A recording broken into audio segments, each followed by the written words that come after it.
Hey forum, my name is Manny, aka CascadeScents. Welcome to another video. Like the title says, this one is on my fragrance trends tier list up until 2020. If you're unfamiliar with how a tier list works, typically you have a lot of selections or topics in which you can grade them, from F being the worst to A and or S being superb or special at the top. So you'll see this mainly used in gaming and or across pop culture in general, but of course we like to stick to fragrances here. And this one being trends, so this is really cool. I hope you guys enjoy this because I like taking a look back at what's been hot over the years. And before we continue, I'd like for you guys to tell me in the comment section below, what is your favorite all-time fragrance trend? Is it blue fragrances like the wave of Sebastian Bleu de Chanel that came out in the last 10 years? Perhaps it's even more marine Acqua di Gio from back in the 90s? Or maybe it's Dior Homme in the mid-2000s, who knows? But I would like you guys to tell me in the comment section below right now as a result. But with that being said, we're going to take a look at these. We have quite the crop of selection here, and just for fun, because I always do this, we're going to start off right at the back alphabetically speaking, and that is with Tuscan Leather and its DNA. Now of course Tuscan Leather is by Tom Ford, and Tom Ford is the forerunner of great, really powerful fragrances in the last 15 years. So stuff like Tobacco Vanille, which I'm also going to get into, but I'm just saying they do powerful fragrances right, and this is perhaps the most right they've ever done it. Like no one's really ever done a fruity leather like this ever up until this shit. It's that unique and still unique to this day. And what I mean by that is people legit feel like Tom Ford had it figured out with this scent, that they don't try to really expand upon this scent too much. So stuff like Versace's La Yquan Pour Homme for the most part tries to channel that raspberry leather. Same with stuff like Godolphin by Parfums de Marly as well. I feel like I have no choice but to give Tom Ford Tuscan Leather and its DNA an S tier. Wow, forum, looks like we're coming in hot, so we might as well move on to the next topic without further ado. This one is on the Tonka bean craze 4 or 5 years ago, and Tonka bean and or coumarin has been used as that intoxicating sweetness for however long now, but brands just went full ballistic with it 4 or 5 years ago when stuff like Fève Délicieuse was dropping by Christian Dior, or like the depicted Thierry Mugler A Men Pure Tonka and or Giorgio Armani Code Profumo. Just a really satisfying, flattering, syrupy intoxication dripping off of your skin whenever you spray this stuff. For me, with my acidic skin type though, it's a little too much, so I personally don't like too Tonka driven of a fragrance coming off my skin. Some people like that feeling and or sensation and or scent that much, not so much for me. But these fragrances are still around, and for the most part I still think they sell. Like for example, if you take La Maison Dior by Christian Dior and see what has made the cut into that line. Back in the day, that line was called La Collection Privée, and a lot of the great oriental scents from back then just don't exist anymore in favor of some of these flowery ones. But they did keep Fève Délicieuse, so people must be checking for it to a certain extent at least. And again, these other flankers are still around. So despite not being my favorite, honestly, Tonka gets a B. All right, moving on to another type of sweetness, kind of an offshoot, we have sweet tobacco fragrances. So these fragrances are also trying to channel a similar warm kind of sensation with the sweetness there. I mean, tobacco is just so cozy when you smell that pipe tobacco-ish style. Of course, no one did it better until Tobacco Vanille came out back in 07, I believe, when it debuted with the rest of the private blends. But unlike Tuscan Leather, no one really wanted to just clone this one outright, I feel. People wanted to play around with it or maybe do their own vanilla tobacco style fragrances. You have the depicted Herod there by Parfums de Marly, for example, Baccarat Rouge by Fedon, the list goes on. But it's cool to see people come up with their own style of that combination of notes together. Usually they're really hard to mess up and they're all really good, so I can't hate on this whatsoever. And to be honest, if I had to pick a favorite fragrance from back in the day, the initial OG Tom Ford private blend collection, I have to say it's Tobacco Vanille. Besides some reformulation, kind of like with Tuscan Leather, I don't think that this DNA's lost a step either. So you know what? I also have to give it its just desserts. S tier. Sweet tobacco fragrances for the win. Anyway, moving on, we have 80s powerhouse fragrances, so we're kicking it way back with this. And my problem with 80s powerhouse fragrances is that I've never really liked them. You have the depicted Fahrenheit right there, and personally, I'm not the biggest fan of smelling something like petrol or something just really hot. Of course, you have stuff that's aromatic and or animalic as well. You have the Kourosses of the world, the Antaises, the Dracoir Noirs, and of course, these fragrances definitely differ from each other and definitely differ furthermore from Fahrenheit. But the reason why I grouped 80s 80s powerhouses together as a trend is because the type of person who would wear a Fahrenheit would also wear these types of fragrances as well, as far as the vibe they're trying to channel. Might not necessarily like the scent that much. I'm just saying you are driving around in a muscle car with a leather jacket on. That's it. I feel like these fragrances as a result really fit the vibe back then. It's just they haven't aged well now. So this fragrance is kind of at a disadvantage as a result, but I still respect where these come from. To a certain extent, maybe we don't have really powerful men's fragrances as a result if it wasn't for stuff like this. So despite not being the biggest fan of this stuff and despite aging not the greatest, I still respect it enough to give this a C tier. So for him, I'm sorry, I tried to do my best to pay respect to the OGs there. C tier for powerhouse OG fragrances. Also, give this video a thumbs up if the 80s are your favorite decade, not for perfume, but just in general. Anyway, moving on, we have oud fragrances. Yes, or rather a Western take on oud fragrances. Of course, none of this was that apparent up until one of the fragrances depicted there, Oud Wood by Tom Ford. Tom Ford really looking like an innovator on this list so far. But yeah, this was just a really flattering soft wood and oud and spicy-ish concoction. It's so good that I believe it's still one of the top 2 or 3 bestsellers within the Tom Ford Private Blend collection. So how can you hate on this one for that? People are still wearing this as a signature scent, then you know you can't really rate this too low. But of course, it's since given way for other brands to start spamming oud in some of their fragrances. You have like the depicted royal oud there as well from Creed, where it's kind of debatable if oud's actually in it. Bunch of designer ouds as well, Versace Pour Homme Oud Noir for example,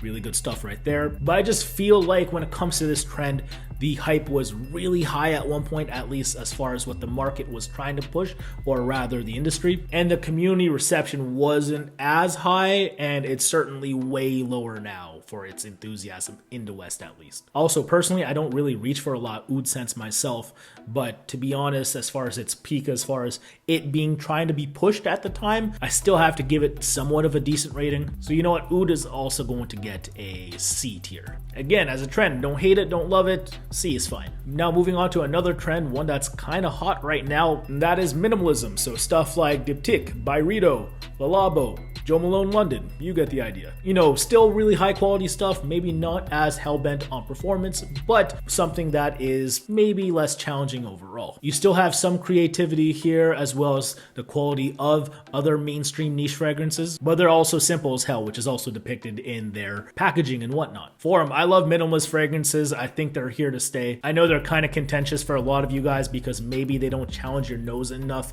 to be at that cachet, but again, for some people, less is more, just like myself, and it's my list. So guess what? Minimalist is getting an S tier. Yeah, as an over-encompassing kind of trend, there's a lot of misses within minimalism, but it's hard to argue against the numbers because again, some of your favorite mainstream brands have even gone after this style. You know, stuff like La Maison Dior by Christian Dior, you know, being able to sell more with more flowery stuff, I presume. So yeah, again, numbers never lie. Moving on to the next trend here, we have luxury clone brands. So what I mean by this is brands like Bond No. 9, brands like Parfums de Marly, where a lot of their fragrances are eerily similar to just maybe one offering singly. So stuff like Chez Bond by Bond No. 9 coming from Green Irish Tweed by Creed, for example, or stuff like Galloway by Parfums de Marly coming from White by Lalique. And like, you have a few too many of that kind of philosophy within the selections of those brands. Sometimes they try to expand on those DNAs and make them better and are rather iterations rather than trying to straight up clone stuff, and maybe that's more respectable. But yeah, these brands are kind of contentious, they're kind of catching on, and let's be real, a lot of people are talking about them, especially Marly lately. And to be honest, as someone who really appreciates originality within fragrances, in retrospect, I also have to appreciate what these guys are doing because I also appreciate quality as well. And if they really feel like they're expanding upon a DNA and or just feel like what they're doing through their nose is better, then I have to give them credit for that. A few of these versions feel a little bit more unbridled as well and quote unquote not as reformulated too. I feel like they're really enthusiast brands and I think they take that seriously and that's why they are successful. Again, at least stuff like Marly and Terenzi lately. Bond, I guess, is kind of a bad example. They haven't been hot in my opinion in years. But overall, luxury cologne brands are doing their thing. I can't front. So you know what? They are getting a B tier from me. They wouldn't be around right now if they weren't doing numbers. And on top of that, a lot of people like them. Y'all like them. So I have to consider that on a trend list. Moving on to the next trend, and that is L'Homme and La Nuit de L'Homme. Just anything with the word L'Homme when it comes to Yves Saint Laurent. And honestly, it's not good, guys. Let's keep it a buck. And yeah, these fragrances are definitely different with the aromatic take on cardamom, that is La Nuit de L'Homme, and of course the fresh take on ginger, which is L'Homme. Like, each of these lines typically have at least one flanker for them every year or every 2 years, and more often than not, they get discontinued and or just forgotten about ASAP. Like, didn't L'Homme Ultime just come out 4 years ago and that's already gone? Like, it's insanity. People slept on Eau Electrique, people slept on the last L'Homme. It's just not looking good for this line. And again, some of the OG flankers and or the OG fragrances themselves are just hella neutered right now with the reformulations. So there's not a whole lot of positives I can say about these. They still smell good, yeah, but like, what else? But to be frank, I think all of these fragrances smell good, and let's be real, smelling good is just not enough for us in the fragrance community. That's why fragrance community kind of exists. How do we want to smell good is equally important, and evolution and whatnot. And this line has just evolved or devolved for the worse. So guess what? It's getting an E tier. God, I wanted to give that an F so bad. Well, what I think is preventing me from doing so is that L'Homme and La Nuit de L'Homme still got a lot of people deeper into this lifestyle, so for that I appreciate it. But moving on to a completely different fragrance, we have another line. This is the Dior Homme line, and this line is pretty much dead. Let's just call a spade as far as how we knew it when it was trending. Of course, initially developed by Olivier Polch, that iris sweet combination was just to die for. That iris has since been included in other styles of this fragrance. We're talking stuff like Dior Homme Parfum and Dior Homme Sport. And to make that note somewhat acceptable with some straight cis males, I just think is remarkable for the Dior Homme people. Or not the Dior Homme people, Christian Dior rather. But it just goes to show how marketing is a very strong asset if you know how to use it. Because otherwise, if you advertise this as unisex, if not as feminine, I just don't think a lot of guys would be checking for it, and I definitely think it leans in that direction. So I do respect this fragrance for that, as far as getting guys who won't typically check for this to actually check for this. But it's just pretty much dead because, again, it doesn't really exist anymore. If you guys didn't already know, the Dior Homme line is pretty much sacked now. Like, they legit took the most notable part out of the fragrance, and that's iris. Of course, since Sauvage drop, just Dior has just been hungry for sales, and I can't blame them. And I guess taking away iris here is, you know, them trying to pursue sales again furthermore. But yeah, I just don't expect people to say that this is remotely their favorite line anymore as a result. You used to have a lot of people like that, but once you can't get it anymore, it's going to be relegated with all of those quote-unquote reformulated / discontinued classics. And for them, I just have to point this out with this fragrance in comparison to everything else on this list. This is the only fragrance here that's considered a dog. Like, everything is considered bestsellers, but this stuff right here, trust me, is hard to move if you talk to any sales associates out there. So for the community to show years of love, again, I really respect, but for it not to be shown respect by the brand, I don't think I can show it respect either. It's getting an F tier. Because to this day, all these other fragrances still exist in some capacity that is kind of like their own. And again, we're talking different kind of reformulations here. Like, all the other reformulations are more like they're neutered. This just smells like it could have been titled a different fragrance as far as how it is smelling now. It's not just weaker now, it's a different DNA. And that's the issue with Dior Homme. That's why it gets an F. The line kind of lives on with the Valentino Uomo DNA too, but to my knowledge, that's eventually going to get sacked as well. Damn. Again, not enough casuals are messing with it, but speaking of casuals, we have club fragrances as the next trend. And for what these fragrances were meant to do, they arguably did it better than anything else on this list. So we're talking Versace Eros, we're talking 1 Million like depicted, as well as Jean Paul Gaultier Le Male. These were the going out fragrances at one time or another, or are still to a certain extent. Lately, you can also throw in Invictus as well, but that thing has a little bit more signature scent capability too, but you have to respect it for its bubblegum. But yeah, they're tried, they're true, they still work. Yeah, kind of neuter nowadays for some of these offerings, but for the most part, that's what you're still reaching for if you're reaching for a designer when you go out to a club or a pub or something. Now, they might not be what I like to wear the most when I personally go out, but since other people do and they're made for other people, I gotta give it an A tier. Club fragrances for the win. Anyway, moving on, we have clone brands, so these really aren't the luxury sort sport that I aforementioned. So the stuff I'm talking about are like the brands like the Al Haramains of the world, the Armafs like depicted right there, as well as Versace. And these brands kind of get a bad rap because they're so contentious between the people who are quote unquote niche snobs and the people who might not necessarily be able to afford stuff or are just affordable fragrance enthusiasts. And yeah, you do get a lot sent here for the buck you pay with the performance and whatnot, but they don't always evoke quality even for the rate you're paying, in my opinion. That being said, there are some of those fragrances that far exceed the value that they initially were going for, stuff like the aforementioned La Yukouan Pour Homme by Versace. But at the end of the day, there's not a whole lot of creativity from some of these brands, and that's why they are kind of grouped as quote unquote clone brands. They're not trying to expand upon what was the scent initially,